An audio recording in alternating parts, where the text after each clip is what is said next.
B1 family, welcome to Black Logic. So this evening, we're going to find out who are the lesser of the two evil and the best presidential candidate for foundational Black Americans. That is what we're going to cover here today, which I think is very, very important.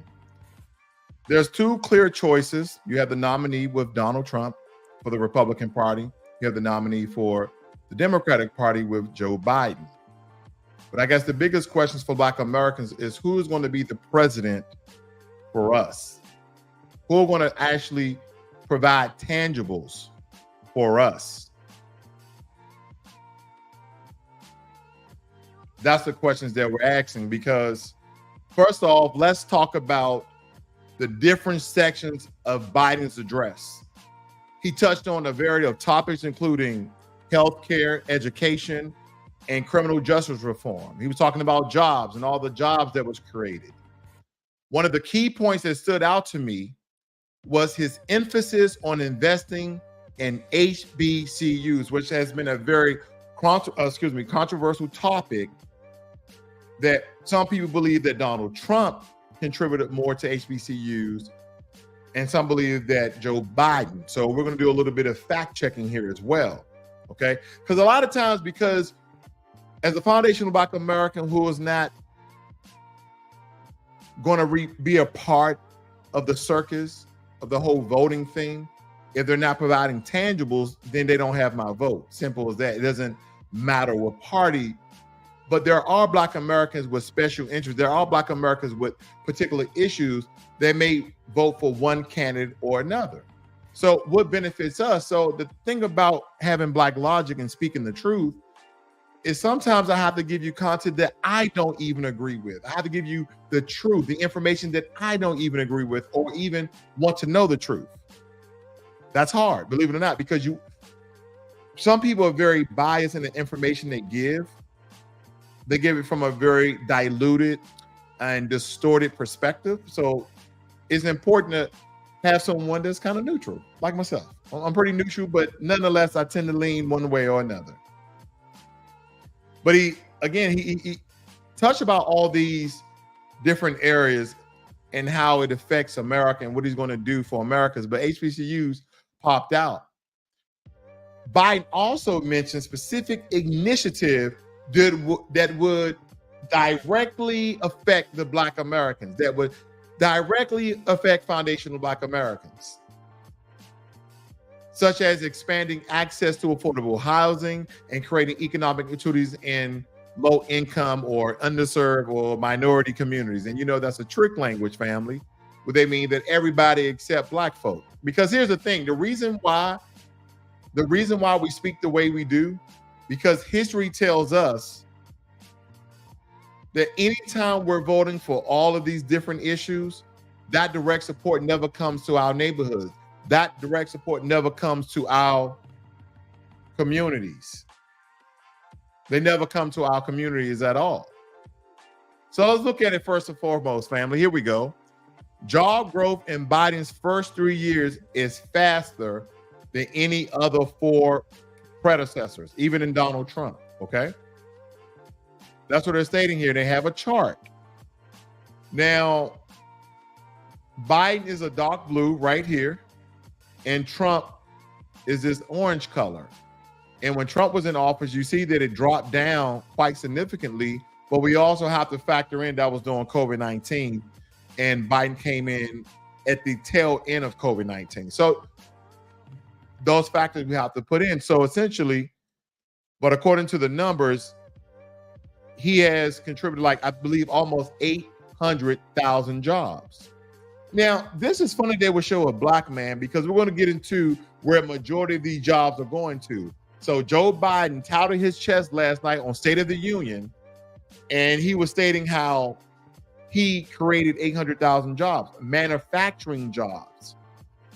And then you see a news report like this where they show one Black man, like though Black people are getting these jobs, which is false, okay? Which is absolutely false. Let's move on. So they was fact checking him on the Politico because Joe Biden said this. Everyone has a fair shot. We leave no one behind. The pandemic no longer controls our lives. The vaccines that saved us from COVID are now being used to beat cancer, turning setback into comeback. Our inherited economy is on the brink. Now our economy is literally the envy of the world. 15 million new jobs in just 3 years, a record. Black and Hispanics and Asian Americans, 800,000 new manufacturing jobs in America and counting. So what's significant about this clip, family, I got a couple of clips for you guys, but what's significant about this particular clip is that he said Black and Hispanic, and then he said 800,000 jobs. Let me let you hear that one more time. With historic job growth and small business growth for Black and Hispanics and Asian Americans, 800,000 new manufacturing jobs in America and counting. So 800,000 manufacturing jobs, okay? So we went over here, we fact-checked what he said, and yeah, he said this in the tweet as well, and it basically stated that the manufacturing jobs come back under Biden is the biggest since the early 1950s. So he didn't tell a lie on that. They said that, hey, basically he was telling the truth, okay? They said he was telling the truth. All right. So the question is, where are these jobs going to? This is Department of Labor and Statistics. And we're showing the industry. We're showing the industry. Why am I showing the industry? Because he said manufacturing jobs. Did he not? Did he not say manufacturing jobs? Okay. Manufacturing jobs. Manufacturing jobs. Okay. In 2021, 71% of the workforce in the manufacturing industry sector was what? Can you guys see this, family? Can I blow this up? Can I blow this up? This is your commander-in-chief. This is Data USA for manufacturing. In 2021, 71% of the workforce in the manufacturing industry section was white. 71%. Then it goes on to state that of that, which was 27.3 were women and 72.7% men. They're saying that these manufacturing jobs are going to white men. Okay. They got to go to somebody, right? But don't show a Black man like you provided 800,000 jobs for Black folk. No, you didn't. No, you didn't. And when we look at the wealth gap, should we talk about the wealth gap? Because he stated in his address,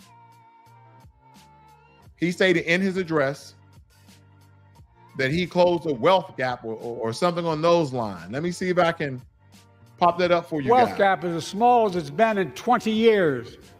Wages keep going up, inflation keeps coming down. Inflation has dropped from 9% to 3%, the lowest in the world and tending lower. So he said that the racial wealth gap is the lowest it's been. Let's hear it one more time. The racial wealth gap is as small as it's been in 20 years. Wages keep going up, inflation keeps coming down. So he said it's been the smallest it's been in 20 years. Okay. So white Black per capita wealth ratio, 1860 to 2020. You see that it's declined. Okay, but let's get into the context of it. It's stated here that the researchers estimate what if whites and Blacks had equal opportunity for wealth accumulation over the last century and a half, the wealth gap today would be 3-to-1 ratio. We still won't be 1-to-1, we'll be 3-to-1. It goes on to state here, in previous decades, Black wage growth was faster than white. That has not been in the case for recent decades. Another critical factor has been the higher rate of price appreciation on assets owned by white relative to Blacks over the last 70 years. Basically saying that white folk has more assets. Okay. Between 1950 and 1980, there was no difference between Blacks and whites in the accruing rate of capital gains. Then it goes on to state, all of these forces affect racial disparity in wealth. Over the 1950 to 2019 period, housing and other non-financial assets accounted for 67% of the average Black portfolio, compared with just 41% for whites. Corporate stocks held directly or indirectly through mutual funds and retirement accounts and accounted for 7% of Black portfolios, compared with 18% for whites. Since 1950, stock returns have been much greater than the price appreciation of housing. Investment in the stock market has increased in value 5 times as much, and investments in housing much to the advantage of white households. The research has concluded there are so few black households at the top of the wealth distribution. Faster growth in wealth at the top will lead to further increase in racial wealth gap or racial wealth inequality.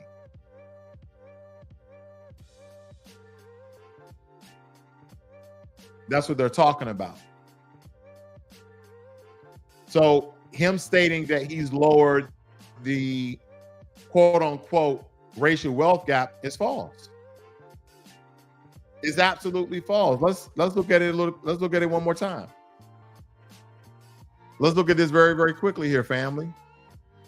It states here that the racial wealth gap has increased since 1970, when the median income for the black households was $30,400 compared to this $54,100. So there was only a $24,000 pay gap in between blacks and whites. Okay, this was in the 1970s.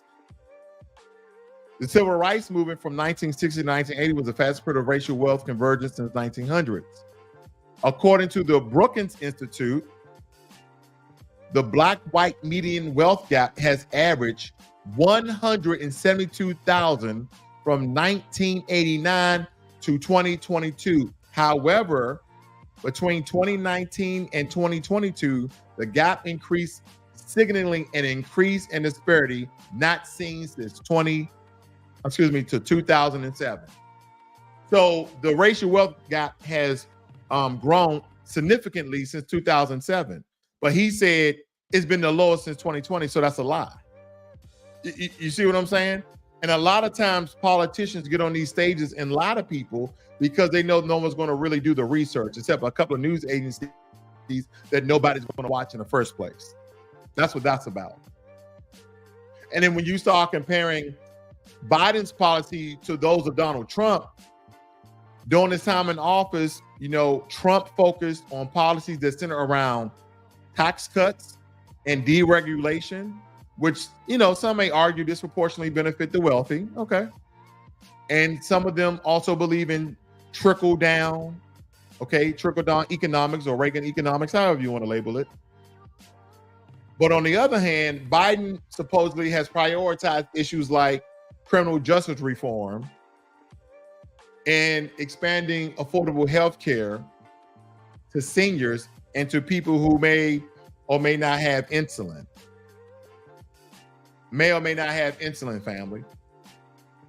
Okay. And of course, all these particular topics affect Black Americans in some form or fashion, but that doesn't mean that it's going to benefit the majority of foundational Black Americans. It doesn't mean that. Because in terms of specific policies that pertain to us, some people may argue that Biden's Build Back Better plan includes provisions for addressing systematic racism in areas such as the things we mentioned, criminal justice reform, healthcare, affordable housing, jobs, etc. That it may benefit us by that. Well, it benefits everyone, family. That's the whole point. See, Native Americans to this day, and this has nothing against Native Americans, I'm only using them as an example. Native Americans till this day are receiving reparations from this government for the theft and genocide of their people, the theft of their land and the genocide of their people. But there was another group of people here as well. Then other people came and joined in who did all the work that built the wealth of America. And they're owed reparations as well. I know.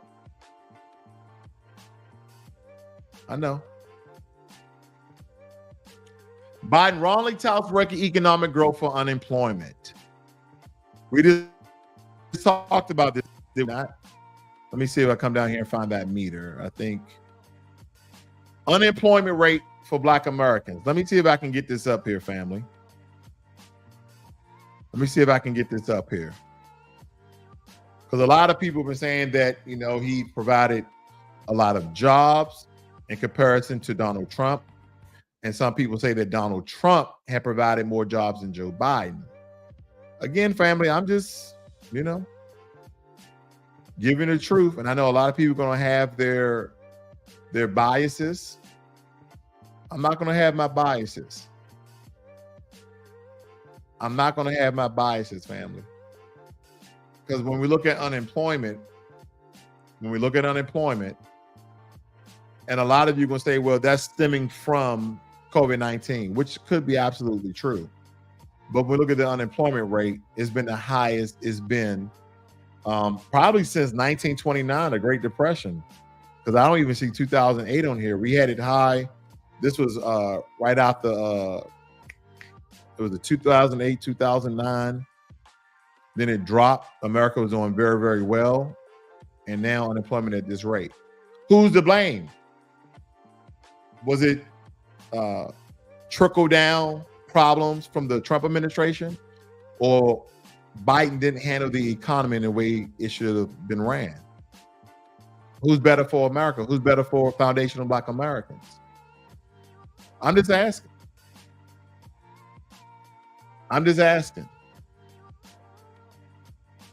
Now, it was something occurred during the let me see if I can get this up here, family. Something occurred, or something was said rather, during the State of the Union address last night. And he had mentioned about people who built the country. I thought it was very intriguing. People who built this country pay more into Social Security than millionaires and billionaires do. He said the working people who built this country.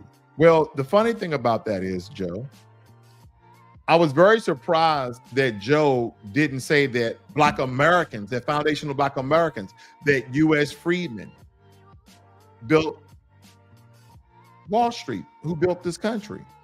Did we? He said who built the country? That was one video, right? Let me pop this other one up on your screen here. Let me see if I can find this other one for you guys, family. Give me 1 second here. I broke down the entire State Union address, and I try to label it so I don't have to do all the looking I'm doing. Give me 1 second. Okay.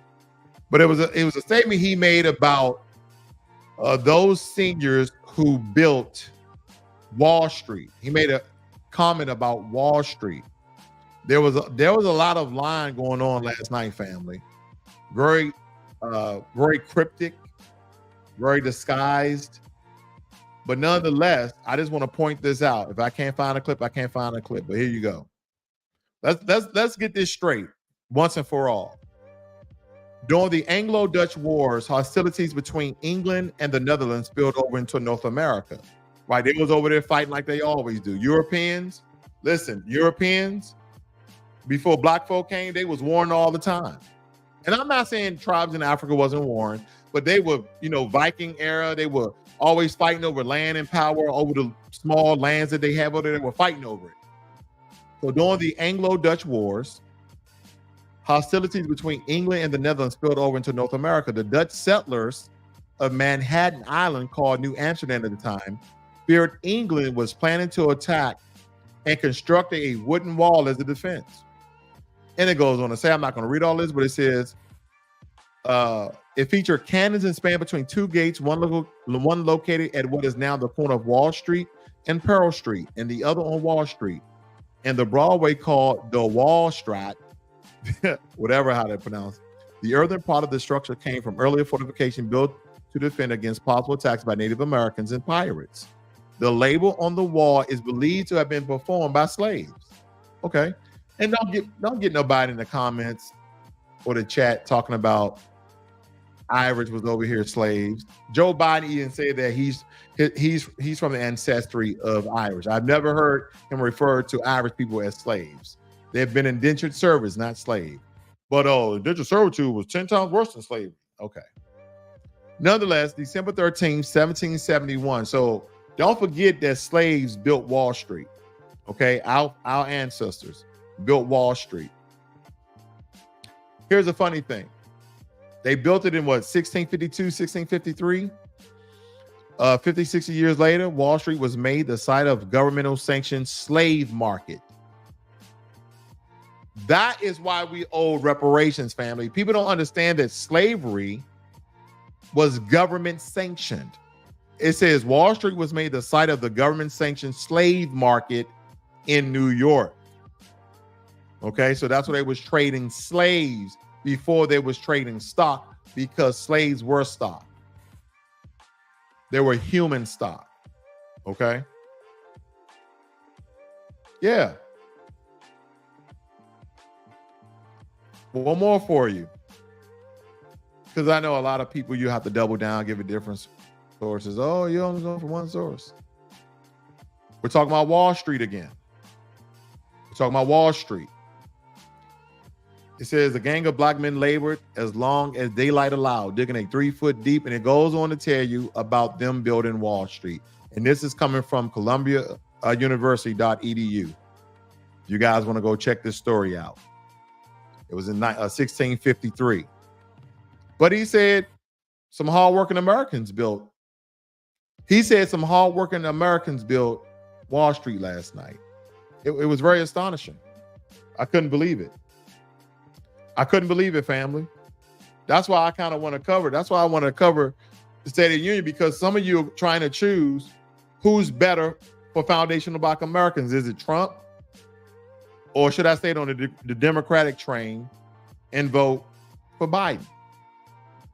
Who's going to be better for Black Americans? Because a lot of times, Black Americans, we worry about the country, right? Oh, we got to worry about the country because nobody else. We need to save the Democrats, or we don't need to save the Democrats. We need to save the Republicans. When Donald Trump was president,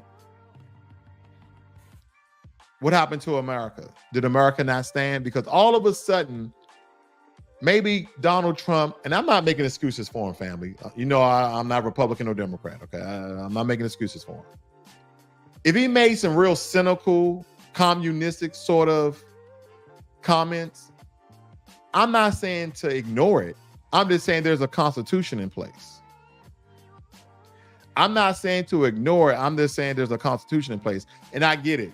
Some people may think when there's rebellions and there's revolutions and people just, you know, trying to control the country by martial law, I get it.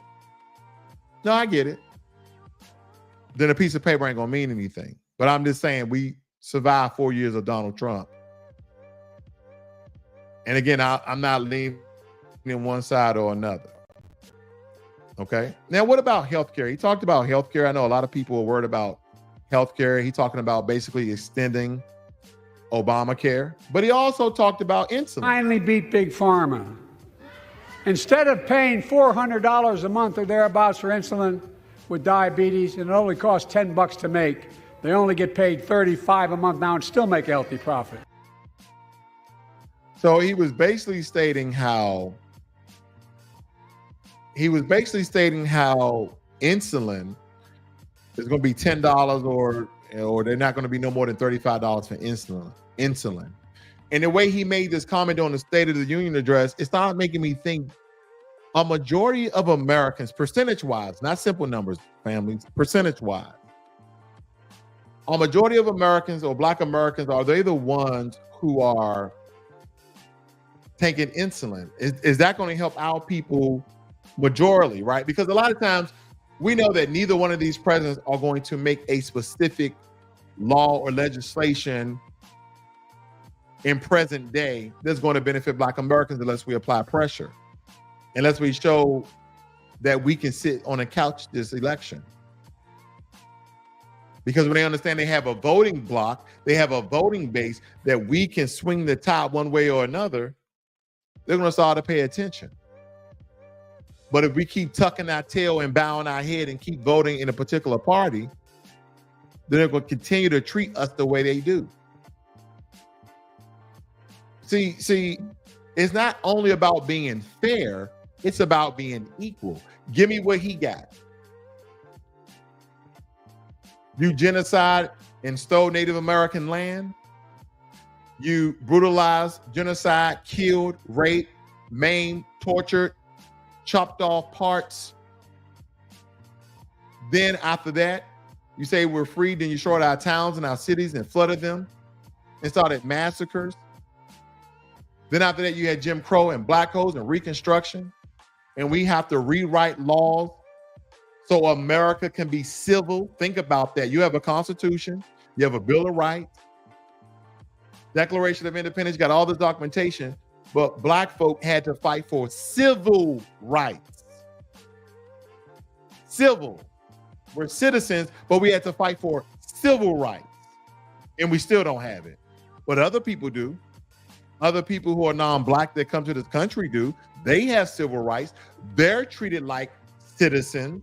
They're treated civil.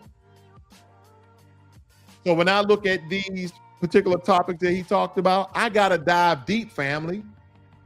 I have to dive deep because he stated right here, he said, beat Big Pharma. Instead of paying $400 a month or thereabouts for insulin with diabetes, and it only costs $10 to make, they only get paid $35 a month now and still make a healthy profit. So the first thing you're saying, well, yeah. I see a lot of fat black people. Let's just be real, family. You know, we got big black people. That's okay. And a majority of them must have diabetes, so it must help majority of black Americans. Okay. All right. I ain't arguing with you. So this is coming from diabetes.org, American Diabetes Association. Diabetes by race. Majority, it says the rate of diagnosed diabetes in adults by race and ethnic background is roughly 14% Native American and 12.1% non-Hispanic black adults. And then 11.7 Hispanic adults, and then Asians, and then non-Hispanic white adults who have diabetes. Let me come down here real quick. As of January 1st, 2024, Medicare enrollees pay no more than $35 per month for each insulin prescription. So if you're on Medicare, okay, you only pay $35 a month. What am I breaking down here, family? What am I breaking down here? I'm about to show you, because I showed you that we're second on the list for the people who are having the most diabetes, who are going to benefit from insulin the most. If you're on Medicare. Don't forget, if you're on Medicare. That's what I'm saying. You got to dive deep, family. That's why you got to put the hands like this. That's why I got my hands like this, goddammit. You see that in the background? That's why I have my hands like this. Because you got to think about this.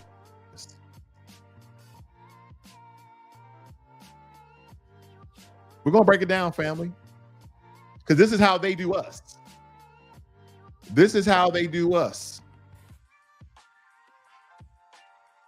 Let me see if I had the highlights right here. Here we go. It says, here are some demographics of Medicare beneficiaries. Race. In 2018, roughly 70% of Medicare beneficiaries were white. 70% of Medicare beneficiaries were white. 13.4% were Hispanic. And 10.7% were black. So when you factor in the ratio of those black folk who need insulin,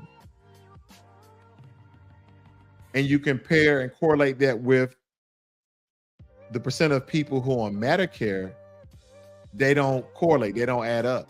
That's basically saying there's a lot of black Americans that this so-called healthcare plan or healthcare prescription plan doesn't benefit. That's all I'm saying. I'm not saying it doesn't benefit anybody or it doesn't benefit no black people. It doesn't benefit the great majority of black people, especially if we're second on the list for having diabetes. That's all I'm saying. That's all I'm saying, family. That's all I'm breaking down to. Let's move on. Because he had a lot of things to say during the union address last night. Let me tell you. Let me tell you, family. He had made one comment. This is what he said about Wall Street. I found it. This is what he said. Wall Street didn't build America. They're not bad guys. They didn't build it, though.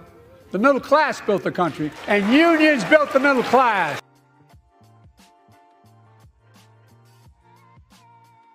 This is for the future of America. This is for your children. This is for your teenagers.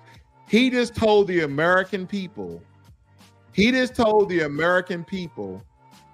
the middle class built Wall Street. Now, some of you are going to be like, okay, Black Logic, you're stretching a little bit. He means Wall Street of the day. Well, tell the whole damn story. The middle class didn't build Wall Street. Slaves did. Wall Street didn't build America. They're not bad guys. They didn't build it, though. The middle class built the country, and unions built the middle class. Wall Street didn't build America. They're not bad guys. The middle class built Wall Street. The middle class built America. Wow. Dude, I don't even need to go there, family. I don't even need to go down that rabbit hole of who built the country. I don't. You guys already know. I'm not going to do that. I'm not going to do that to you guys. I'm just going to move to the next topic, okay? And here's the thing, family. I know we're slow walking. We're slow walking Joe Biden because, again, he's a liar in chief, okay, who's president right now. But we're definitely going to cover Donald Trump, and it's going to be a lot quicker than this, right? Because he's not president, and we know what he's already done. But because he's the sitting president, and he made a State of the Union address, in a State of the Union address, basically presidents tell you where we came from and where we're going, right? On all the different major topics that Americans love to hear, you know, infrastructure, jobs, healthcare, guns, housing, you know, income, education, all those things, all those major topics, right? All those major topics. But that's what he said.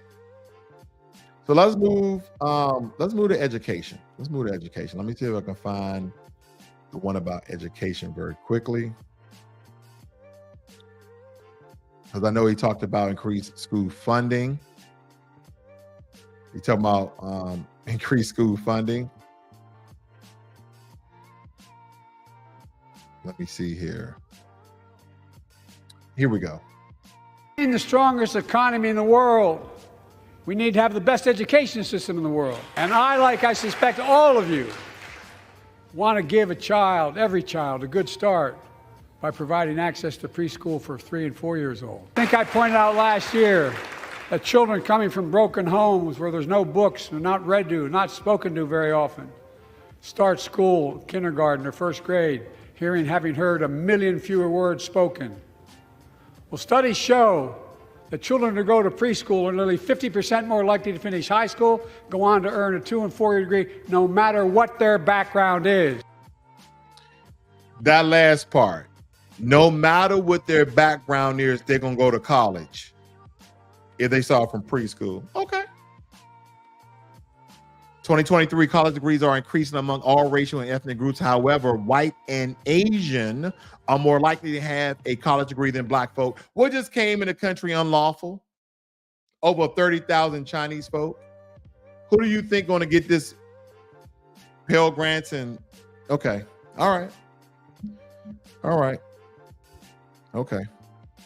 Associate's degree. White students were 168% more likely to receive an associate's degree than black students. I didn't put black up there, they did.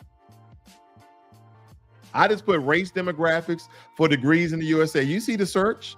They put black up there, not me. Graduate degrees, doctoral and professional degree recipients, 56% are white and 25.9% are students of color. They didn't even say black. They're like, oh, okay, we already said black a couple of times. Students of color. We know as Asians, but we want to say students of color. I'm just breaking down his State of the Union, family. I don't want people to get mad at me. That's all I'm saying. I don't want to get people mad at me. Because we're gonna cover Donald Trump. I'm not one-sided, family. Now, here's the one he said about HBCUs, that he increased funding for HBCUs. Make sure the college is more affordable. Let's continue increasing the Pell Grants to working and middle-class families and increase record investments in HBCUs and minority-serving institutions, including Hispanic institutions. Including Hispanic institutions. Okay. So, with everybody, now listen to this, family. Listen to this. Everybody has been touting their chest about Donald Trump, that he's given more to HBCUs. As a matter of fact, there was a comment up here from my Trump troll, and not all people who want to vote for Trump are trolls, but he's a Trump troll. Trump has did many amazing things to help you colored vote Trump. First of all, black folk ain't colored. We're black folk. They have a classification in South Africa called colored. They're colored folks. And last time I checked, black people turn one other color. We turn darker than what we usually are. That's it. And this has nothing against white people or anything of the nature, but white people are more colored than black folks. So don't never call us colored. Somebody hit you guys, you get a black or blue eye. That's already 3 colors. You got white, black, and blue. Sometimes you turn flush red. Sometimes you turn flush pink. So already you have more colors than black folk. We just get darker in the sun. Holler at your boy. We don't turn all them colors. But nonetheless, you heard what he said about HBCUs, and we talked about Donald Trump giving more money. So I went over to a lot of people's favorite website. I know a lot of people are like, oh, that's a liberal website. That's a independent website. No, it's just a neutral website. It's neutral. However, a social media post falsely claims that President Joe Biden has cut $250 million in funding that former President Donald Trump pledged to give HBCUs. Biden just revoked the $250 million United Negro College Fund that Trump pledged to give historical black colleges for the next 10 years. In 2019, Trump did sign a bill, the Future Act, that permanently provided $255 million in annual support for HBCUs that had lapsed after Congress didn't renew the funding. Okay. What's funny about this is when you read this information here,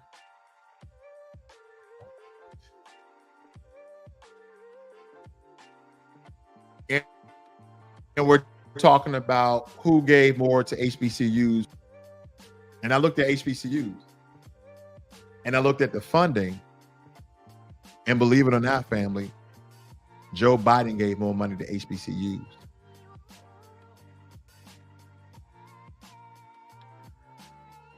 Biden made no changes to the commitment. They fact checked it.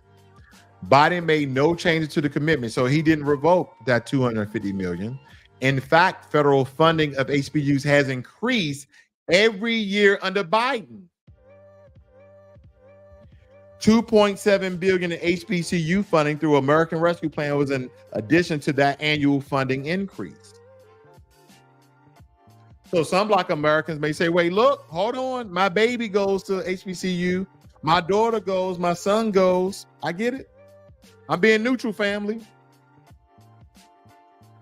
But you know me, I had to go a little this deeper. I said, well, according to demographics, who majority goes to HBCU?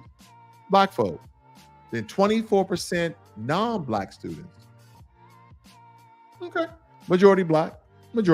I mean, but this number used to be in the 90 percentile. Now it's only at 70 of people who are going to HBCUs.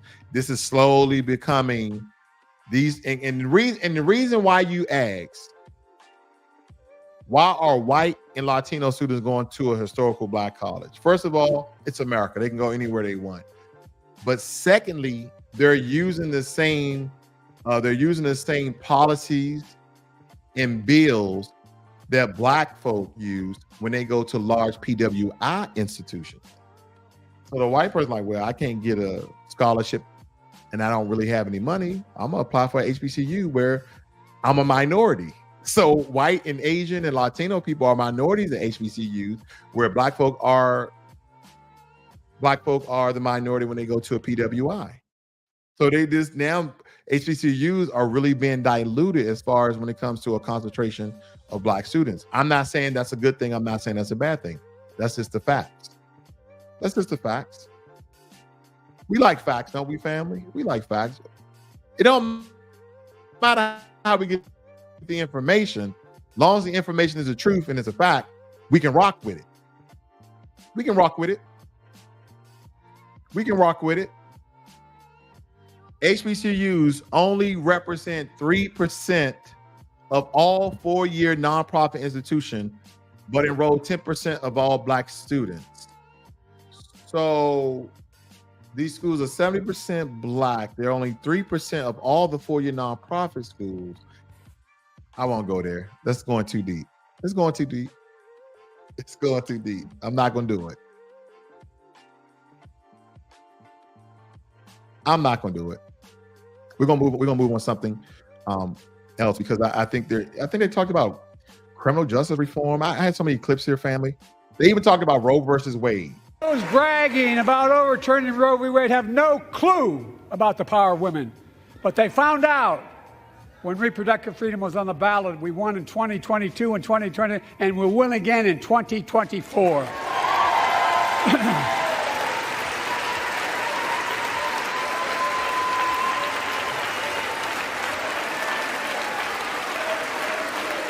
If you, the American people, send me a Congress that supports the right to choose, I promise you, I'll restore Roe v. Wade as the law of the land again. All right, so we know what Roe v. Wade is about.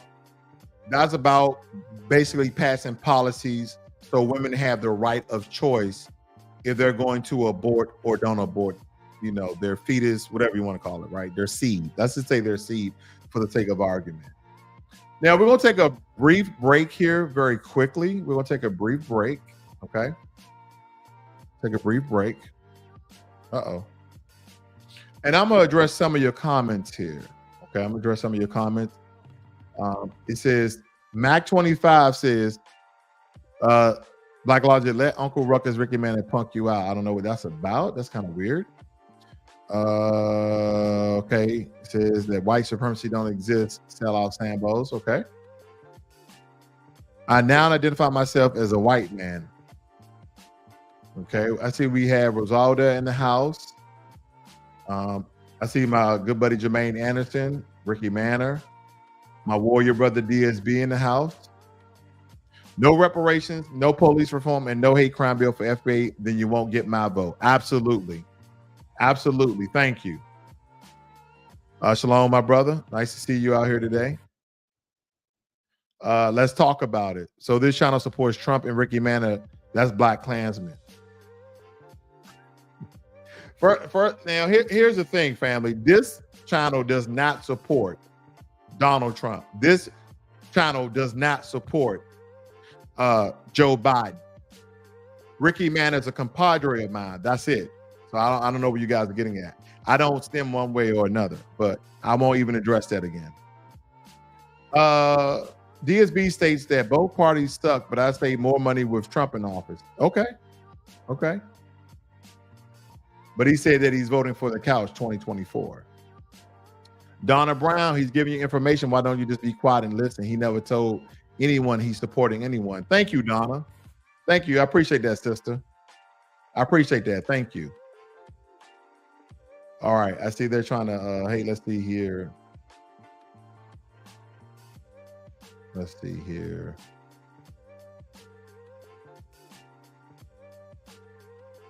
All right. So we're gonna rock on, family. I just want to address some of your comments here. Free Radical states 60 billion to Ukraine. It's been much more than that. It's been much more than that. I see beach material in the house. Okay. Let's do that. All right. Let's move on. So there was some other things they were talking about expunging. Give me a second here. Expunging people who are in jail for marijuana use. Okay. So I'm pretty sure that's going to be on a federal level. Yeah. Expunging people for marijuana use. That's the next one. Okay. That's the next one. Expunging people who have marijuana. Let me get that one up here for you guys.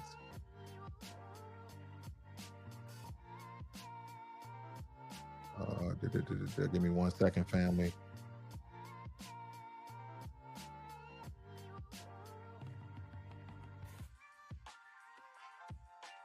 But he was talking about expunging people's record who was still in jail for marijuana. So it made me do a quick search because he's only going to affect them on the federal level.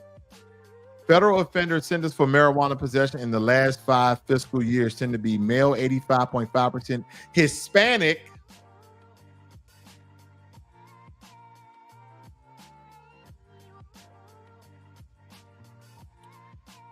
59.8%, and the rest 59.8% non-U.S. citizens. Who thought it was? Who raise your hand if you thought it was going to be black because your uncle smoked a little something, something. Raise your hand if you thought it was going to be black if your son be sneaking out at night smoking a little something, something. Raise your hand if you thought it was grandma and that's why you thought it was going to be black folk. Raise your hand. So basically, if he's expunging people's record for marijuana on the federal level, guess who it is? It's not black folk, because this is coming from the United States Sentencing Commission.gov. This is a federal one. They said, hey, the majority of people are Hispanic. And the 60% of them are non-citizens of America. Doesn't that make you think about illegal immigration? Is it me? Is it me? Or does it?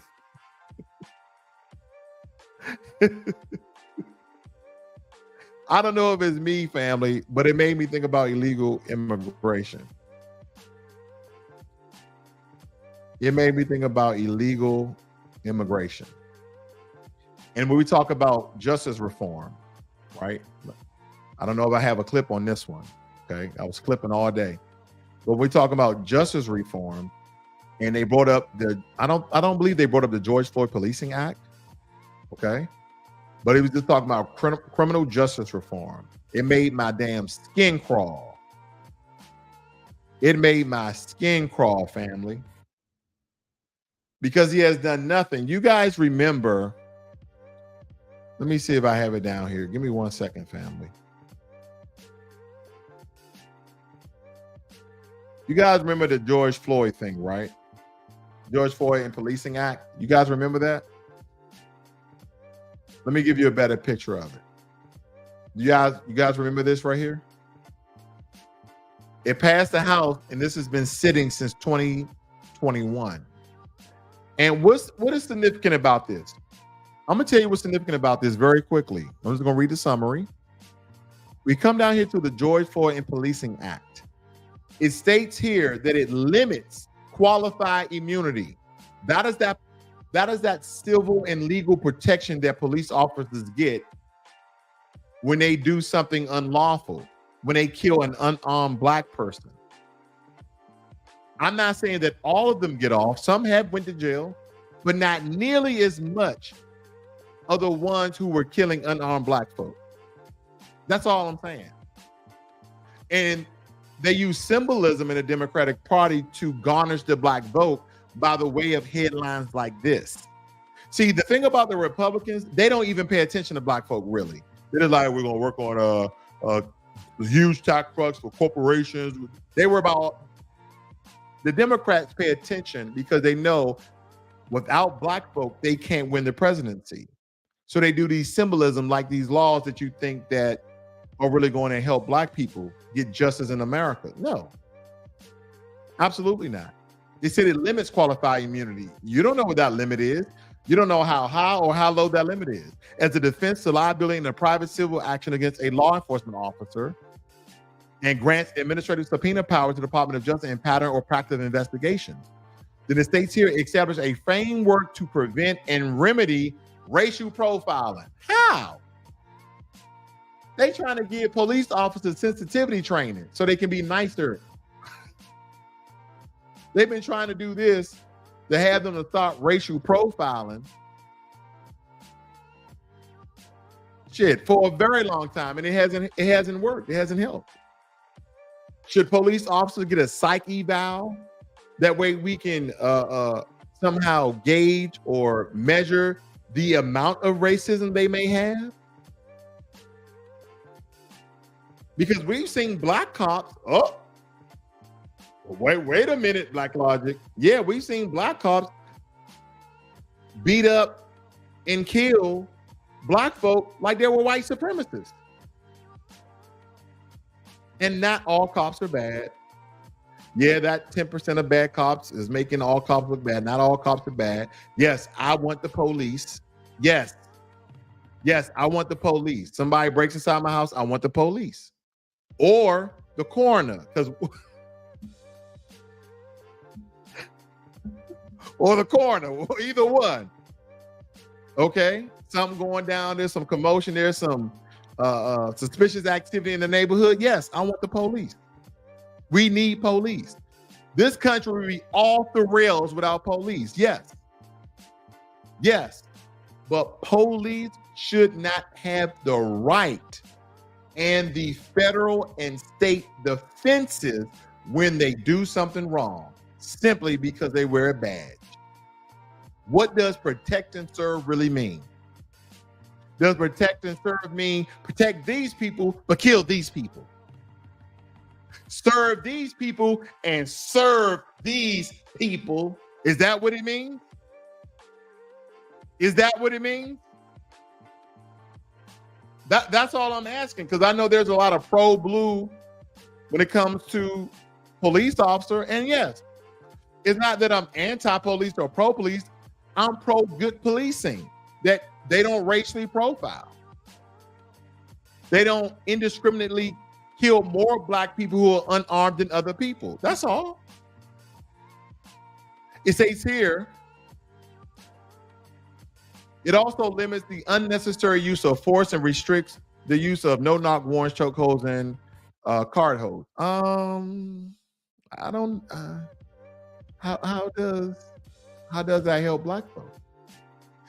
But see, what you guys may not know, family, is that they have an ending Qualified Immunity Act that's been sitting since 2021. It's only been introduced by the House by Ayanna Pressley. And let's break this one down. Protects government employees. This is what qualified immunity does. Protect government employees or those acting with the state authority, police officers, from being held personally liable for constitutional violation. They can violate your constitutional right, given qualified immunity. Did you guys know that? That's why you're like, man, you violate my constitutional right. They don't care. They're protected by qualified immunity. So even the George Floyd bill, limits qualified immunity, where this one, it should not be a defense or immunity to such an action, meaning you're not going to have qualified immunity. And wait, what did Trump say about police officers and qualified immunity? He's going to strengthen qualified immunity. I don't care about the funding, family. Let's not get wrapped up with the whole liberal defund the police. Hell nah. They shouldn't have tanks. Okay, they shouldn't have tanks. This is not road warrior. You shouldn't have tanks. But there should be a level of automatic weapons, because some of the criminals have them. And you know what? Maybe they need tanks now, because with illegal immigration, you got cartels in America. They in the last 3 months, they have 1 million undocumented migrants inside of America in 3 months. That's not including all the ones before that you saw 30,000 at the border, 20,000 at the border. No, in the last 3 months, 1 million undocumented migrants came into America. And they was already talking about stories of the Sinaloa cartel transporting drugs up to Montana and controlling certain neighborhoods. Yeah, maybe they need tanks. I don't know. I'm just saying that we need a system. I don't know how we're going to do it. The only thing that we can do here, family, have legislation like this to be passed. They have legislation like this to be passed because it wipes away their very protection. That means that now when they do something wrong, Black folk can actually receive justice. So for those who I know a lot of like, oh, wait a minute, this is a conservative. No. This is just the truth, family. See, Black empowerment doesn't take a side. Black empowerment does not take the side of a Democrat, does not take a side of a Republican. You just give the truth and the benefit of said legislation for your people. That's what Black empowerment teaches us, not to pick a side. Not to pick a side.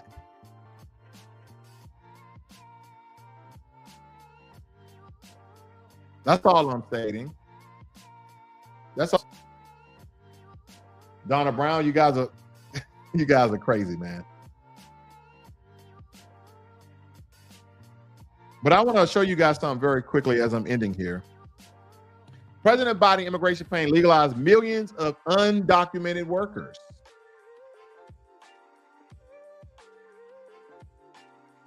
I want you guys to keep that inside your head. Because listen to this. He began serious negotiation with a bipartisan group of senators. The result was a bipartisan bill with the toughest set of border security reforms we've ever seen. Oh, you don't think so? You don't like that? Oh, you don't like that bill, huh? That conservatives got together and said it was a good bill? I'll be darned. That's amazing. That bipartisan bill would hire 1,500 more security agents and officers, 100 more immigration judges to help tackle the backload of 2 million cases, 4,300 more asylum officers, and new policies so they can resolve cases in 6 months instead of 6 years now. 100 more high-tech drug detection machines to significantly increase the ability to screen and stop vehicles smuggling fentanyl into America. That's killing thousands of children. This bill would save lives and bring order to the border. It will also give me and any new president new emergency authority to temporarily shut down the border when the number of migrants at the border is overwhelming. Give them the emergency administration authorization to shut down the border. Now, the first thing I'm laughing at is in that border security bill, it had all sorts of other funding from other places. Like they wanted to send money to Israel. They wanted to send money to Ukraine. So the Republicans like, nah, you ain't gonna just be sending American tax dollars over to these other countries and just so we can secure our border. So they blew up the deal. I don't know. Listen, family, I don't know what side to take on that one. I don't know whose side to take on that one because at the end of the day, the border is still wide open. But then for Joe Biden to come back and say, well, if you sign this emergency blah, blah, blah bill, then we can secure the border. You're the same one who blew up the border. You're the same one who had open border policies. President Biden's immigration plan legalized millions of undocumented workers. You're legalizing undocumented workers, legalizing. Let's move on. House passes legislation preventing Biden administration from housing migrants in national parks. They try to house migrants in national parks. You're going to go to Yellowstone National Park or whatever, and you're going to see migrants camped out in a national park. They had to prevent them from doing that. Let's move on.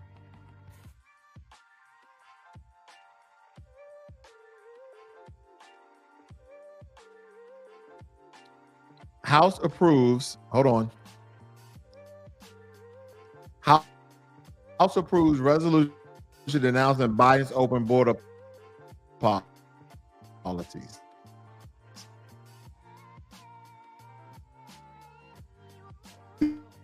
This is what everybody was stating. That he had open border policies, fam. Some of the immigration laws, and you go through the border dreamers as well of allowing people in the country. So here's the part that we're going to move to very quickly. Trump policies for Black Americans. Okay. They got him in the middle. They got his hands on him. Saving grace. How? No, we're not doing it. So let's go down here. I got some things highlighted, family. I want to point this out right here.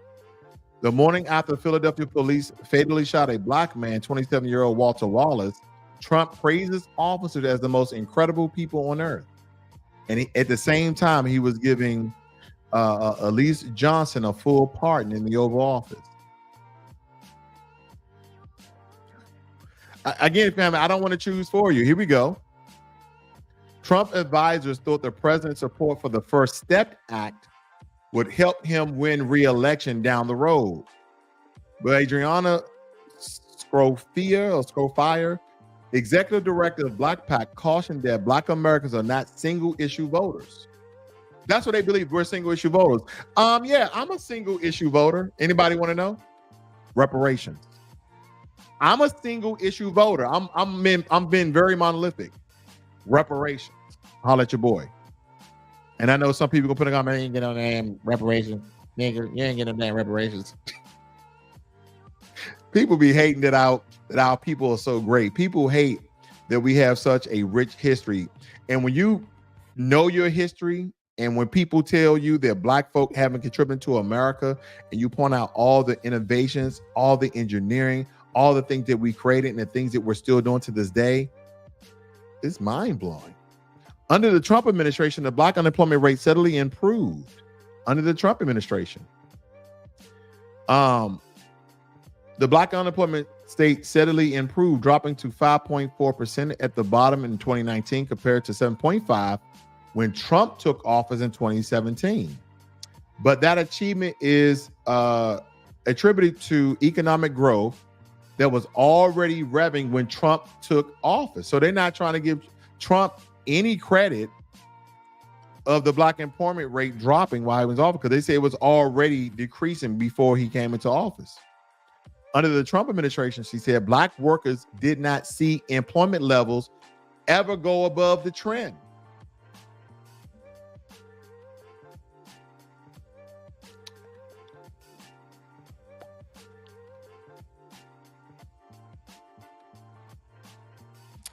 Okay. Even with record low unemployment rates in 2019, Black Americans still had fewer jobs than their white counterparts, even for those with college or advanced degrees.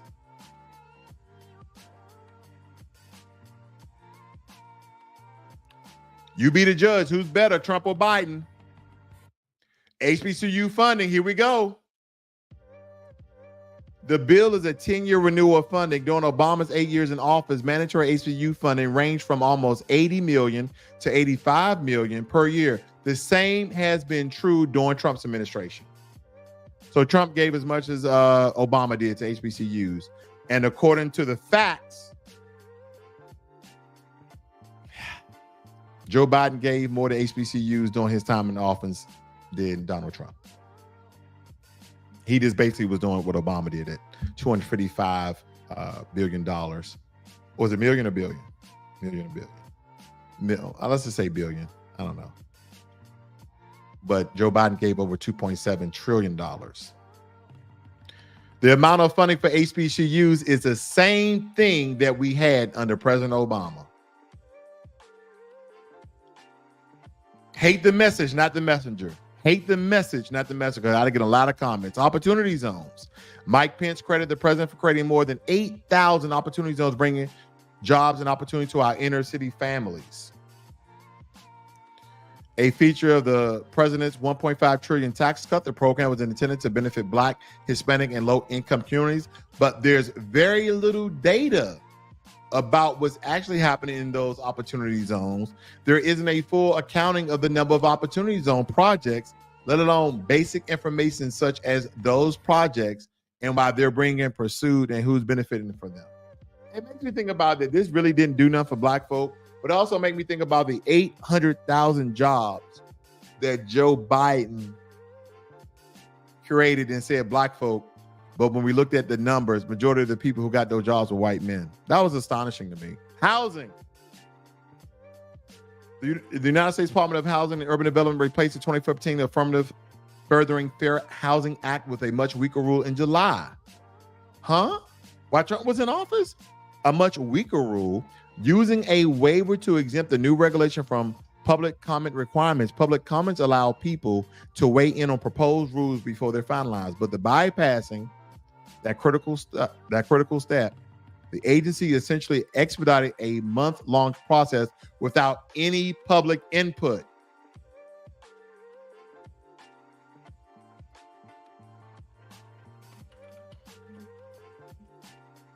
I'm just saying, family.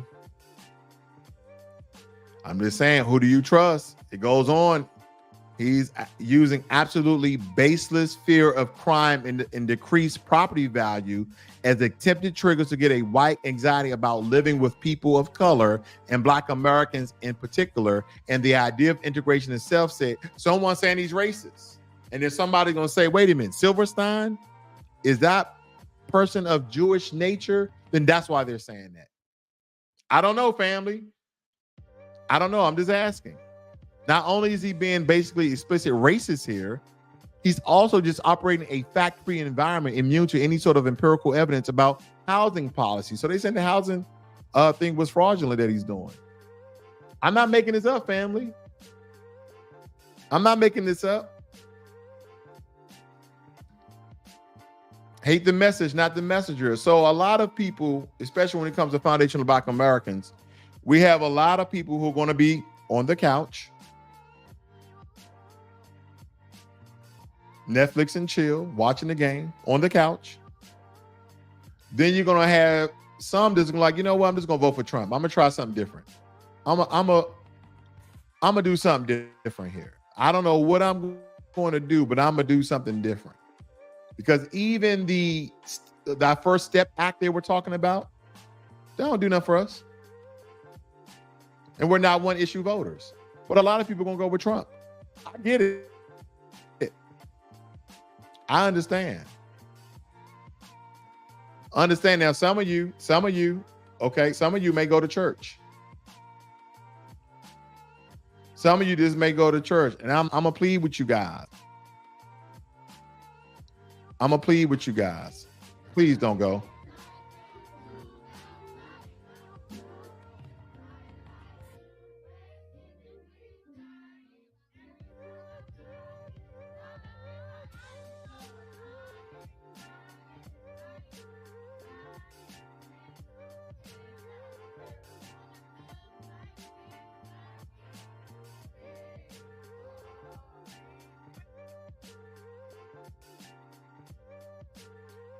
That's the church.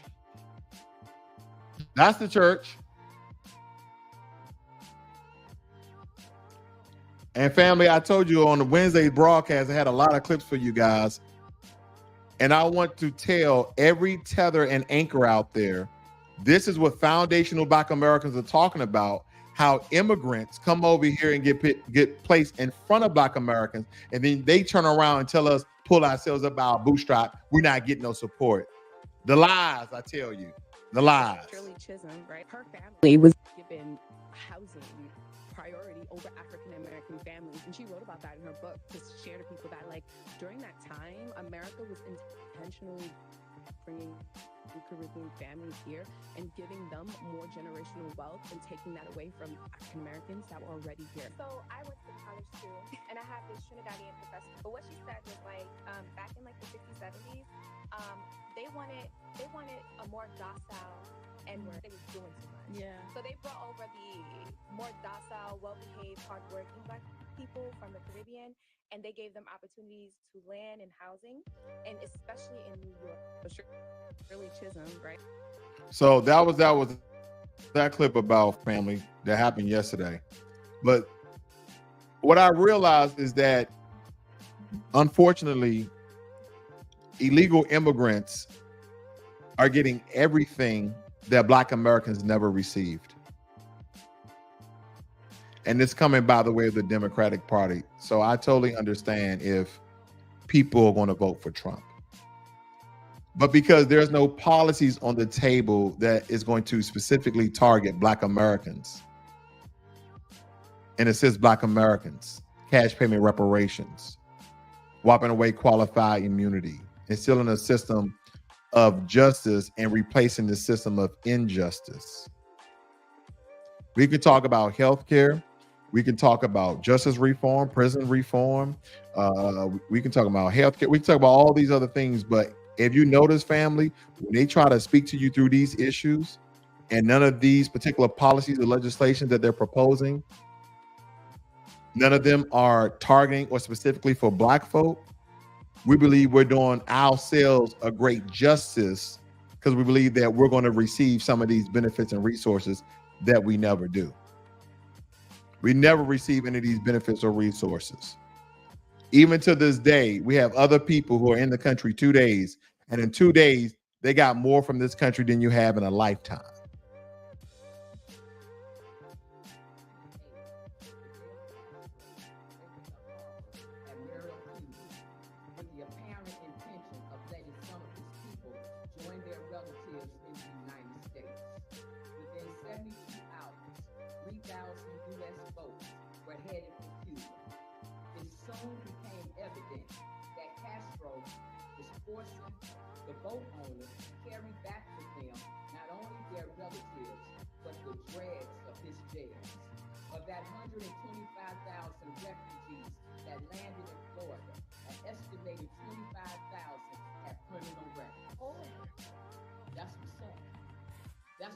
Gangsta grandma, gangsta grandma. All this asylum seeking lie, all this about refugees. No. What's happening is they're emptying out the dregs of their jails into the United States, into our communities. They're junking up our country. And yeah, we feel some kind of way about it because it's our country. It's our country.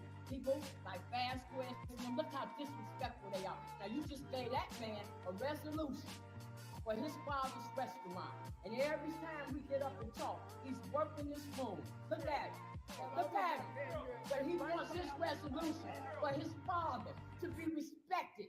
Fast Squares, Lopez, all them want their people to be respected, but they can't even give us the dignity for what we do. But them, ain't no question about it. Yeah, Black History Month, the American descendants of slavery. And I want you to know, Brandon Johnson, I understand what Breakmore's saying about we still on the plantation, but what you're looking at right now, this is what free Negro look like. And I'm telling you, we're going to get our city back, we're going to stand for our people, we're going to get them out of our communities, because they don't deserve to be there. Anytime they can't give us 3,000 minutes of their attention while we sit here and watch y'all give them all kind of money, you watch us. We Black out here. All right. We're going to handle our business. You watch that. Free Black woman. Free Black woman. All right. That's how we sit down. Whoa. Let me tell you something, family. That's powerful. I don't think she's a Democrat anymore. I'm not saying she's Republican. She might be on the couch with me, family. She might be on the couch. I thank you all for joining me here this evening on Black Logic. I know a lot of you may agree or may disagree, but again, this was very unbiased and very neutral. I told you where I stand as the couch, but I believe that a lot of Black people who are dropping out and leaving the Democratic plantation, they're going to be on the couch or they're going to vote for Trump for their own particular reasons. But for me, family, it's definitely the couch. Be one.